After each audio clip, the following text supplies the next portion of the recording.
जय श्री राधे कृष्णा साथियों। मैं भी कृष्णा ज्ञान सारा चैनल में आपका स्वागत करती हूँ। कैसे हैं आप?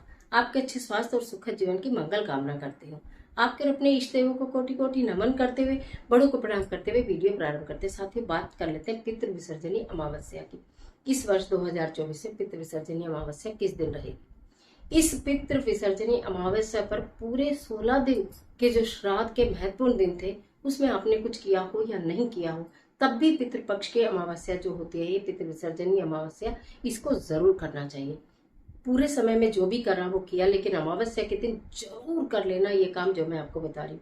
कहा जाता है कि पितृ विसर्जनी अमावस्या पर दान तर्पण इत्यादि करने से आपके राहु और केतु भी मजबूत होते हैं। इसके लिए एक अलग वीडियो भी दूंगी, परंतु आज बात कर लेते हैं पितृ विसर्जनी अमावस्या पर हम पूरे दिन क्या करें, किस प्रकार पितरों की विदाई करें। आज की वीडियो में यही जानकारी लेकर मैं आपके बीच में, चलिए झटपट वीडियो प्रारंभ कर लेते हैं।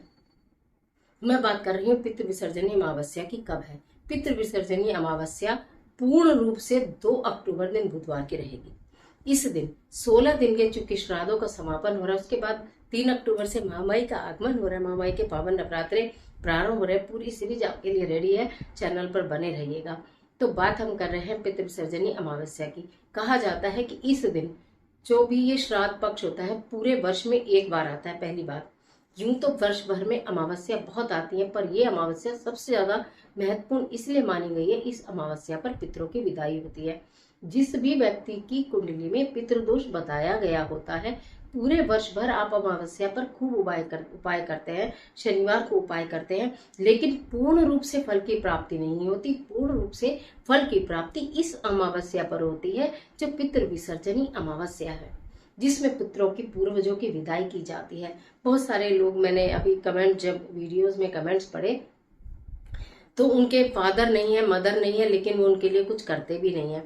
ऐसे में महिलाएं जरूर कर सकती हैं। अगर आपके मन में भाव है, बड़ों के प्रति श्रद्धा है, और अगर घर के पुरुष नहीं कर रहे हैं तो आप कर लीजिएगा। इसमें कोई दुविधा नहीं। अगर पुरुष ना करें तो महिलाएं कर ही सकती हैं, सब कुछ कर सकती हैं, तो आप कर लीजिएगा। 16 दिन तक आपने पंचबली निकाली है या नहीं निकाली, या आपने जिस दिन आपके पूर्वजों का, आपको श्राद्ध की तिथि पता थी, आपने श्राद्ध की तिथि करी है, उस दिन ही पंचबली निकाली है, तो पंचबली अमावस्या के दिन जरूर निकालिए। कैसे? कौवे के लिए, गाय के लिए, कुत्ते के लिए, चींटी के लिए, अग्नि के लिए, ये पंचबली कहलाई जाती है। जरूर निकालिए। एक पूरी के चाहे आप टुकड़े कर लीजिए, और उसके ऊपर जो भी आपने खीर सब्जी बनाई सब लगा लगा कर वो कर लीजिए। नहीं तो 2-2 पूरी कुत्ते और उनको दी जाती है, कौवे वगैरह को।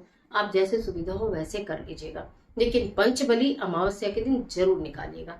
कहा जाता है, जो लोग गंगा में स्नान करते हैं और गंगा में खड़े होकर जल अर्पण करके अपने पितरों का, पूर्वजों के लिए तर्पण करते हैं, उन्हें तो मोक्ष की प्राप्त होती है। गंगा मैया उनके पूर्वजों को मोक्ष प्रदान करते हैं।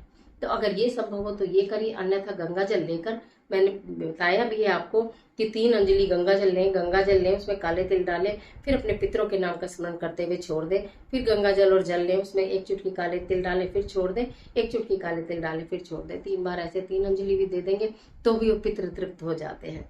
लेकिन अमावस्या के दिन भोजन का दान, वस्त्र का दान, दक्षिणा, सफेद रंग की वस्तु के दान का विशेष महत्व बताया गया है। आप सफेद रंग की कोई मिठाई का दान कर सकते हैं, दूध का दान कर सकते हैं, दही का दान कर सकते हैं, सफेद रंग के कपड़ों का दान कर सकते हैं। इस तरह की वस्तुएं, आपको सफेद चीजें जो है वो विशेष रूप से अगर आप दान करते हैं तो निश्चित इतने का इतना होकर आपको मिलेगा। पितृ तृप्त होकर और प्रसन्न होकर जाते हैं तो पूरे वर्ष आपके ऊपर संकट नहीं आता, आपके परिवार के ऊपर संकट नहीं आता, आकस्मिक दुर्घटनाएं नहीं होती, राहु केतु आपको परेशान नहीं करते, आपकी जो संतान है वो कुसंगति की ओर नहीं जाती, आपके कार्य बनने प्रारंभ हो जाते हैं, घर में मांगलिक कार्य होने शुरू हो जाते हैं, घर में धन का आगमन होने लगता है पितृ देवता को प्रसन्न करने से।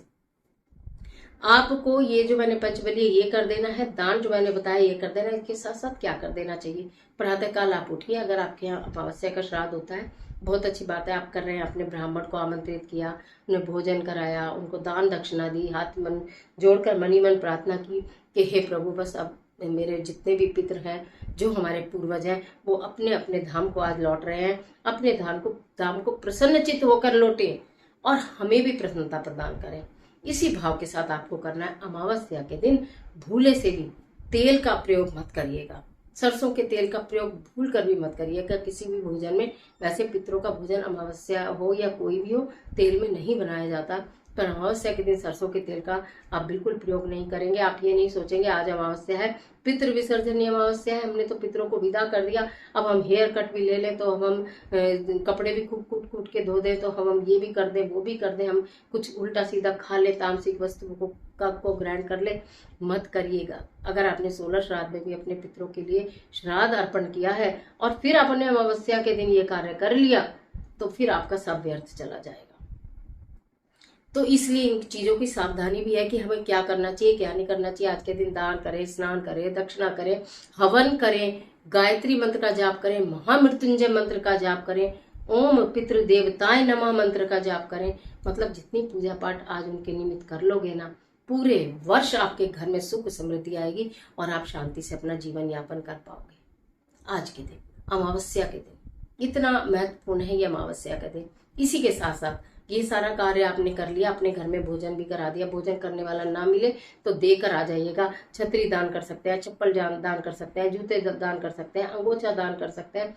कुछ भी ऐसी वस्तुएं जो कि आपके अपने दैनिक में आप यूज करते हैं, आप उन चीजों का दान कर सकते हैं कि इन चीजों को, कि हमारे पितरों को शायद कभी जरूरत हो, ये चीजें हम दान करेंगे तो उनके काम आए। नहीं तो हम तो जो दान करते हैं उसका कई गुना होकर हमें मिल ही जाता है। एक कथा मैंने बताई थी, आपने इसमें सुनी होगी, दानवीर कर्ण की, कि उसने सोना ही दान आभूषण दान किए थे, तो उसे खाने के लिए ऊपर जाके अन्न नहीं मिला, फिर वापस पृथ्वी पर आना पड़ा, फिर वाकर 16 दिन का श्राद्ध करना पड़ा, फिर खूब अन्न जल वस्त्र का दान करना पड़ा, तब जाकर उसको प्राप्त हुआ। तो हम तो एक साधारण मनुष्य हैं, तो इस बातों का आपको ध्यान रखना चाहिए। इसके साथ साथ अमावस्या वाले दिन सुबह से मैंने बता दिया, घर को साफ स्वच्छ करें। एक अलग से वीडियो दूंगी कि क्या चीजें आपको घर से बाहर करनी है, उसकी भी वीडियो दूंगी। चैनल पर बने रहिएगा, बहुत सारी सीरीज आपके लिए तैयार है। तो आपने नहीं तो अपने पंडित को भोजन दे दिया, अगर पंडित जी घर पे नहीं आ पाए किसी कारण, तो आपने तर्पण कराया और उनको अर्पण कर दिया सारा सामान। संध्या दोपहर तक ये कार्य करेंगे। आपको बताऊं तो 2 बजे के बाद, दोपहर के 2 बजे का जो हम जब भी श्राद्ध करते हैं ना, तो सूर्य उदय से पूर्व नहीं करना चाहिए और सूर्यास्त के बाद भी नहीं करना चाहिए। ठीक है, चूंकि अगले दिन के नवरात्रि की तैयारी भी करनी है आपको, तो आप 2 से 4 बजे तक के बीच का आप इंतजार करिए। उसके बाद एक बार घर के आंगन को खूब अच्छे से धोइए, घर के आंगन को धो के स्वच्छ करिए। धो के स्वच्छ करके उसके पश्चात वहां पर एक छोटी सी रंगोली बना दीजिए और संध्या समय में वहां पर एक दीपक प्रज्वलित करिए, सरसों के तेल का 4 बाती लंबी लगाकर, घर के बाहर की तरफ।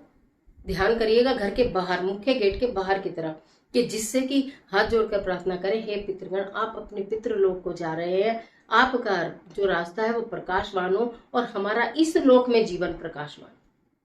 ऐसी कामना के साथ, और जो कोई हमसे भूल हुई हो, गलती हुई हो, हाथ जोड़कर कान पकड़कर उससे माफी मांग लीजिएगा कि हम आपके वंशज हैं, हम आपके बच्चे हैं, कोई गलती हुई हो तो हमें माफ करिएगा। हम पर अपना आशीर्वाद और अपनी कृपा बनाकर रखिएगा।